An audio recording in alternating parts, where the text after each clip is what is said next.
Xerfi Spécifique, le département des études et prestations sur mesure de Xerfi, fait ici le point sur la santé du tissu entrepreneurial français au premier semestre 2022 en 3 séries de données.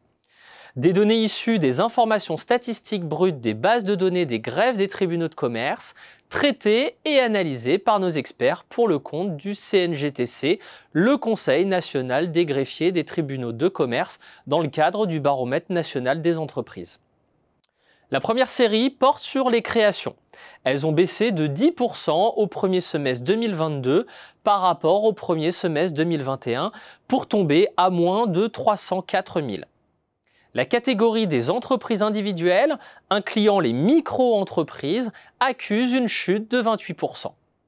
Malgré tout, les immatriculations restent encore supérieures au niveau de 2019, ce qui signifie que la dynamique entrepreneuriale s'essouffle.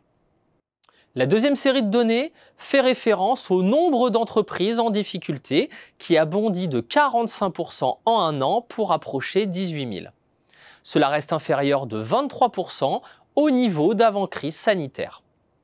Les évolutions diffèrent d'une région à l'autre, avec des hausses supérieures à 50% dans le sud-ouest, le nord-est et le nord-ouest. A contrario, l'Île-de-France apparaît en partie préservée, avec des procédures en augmentation de seulement 23%. Des disparités sectorielles existent aussi entre par exemple l'hébergement-restauration, où les défaillances ont bondi de 97%, alors qu'elles ont reculé de 9% dans les activités immobilières. La troisième série de données retrace l'évolution des radiations d'entreprises du registre du commerce et des sociétés. Elles ont fait un bond de 35% en un an pour dépasser 183 000.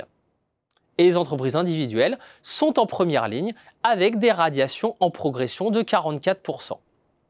Ces contre-performances, à la fois au niveau des créations, des défaillances et des radiations, résultent du contexte inflationniste.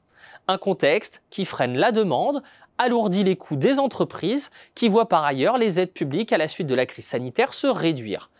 Tout cela accroît in fine les difficultés de paiement et de trésorerie et met le tissu entrepreneurial français en tension.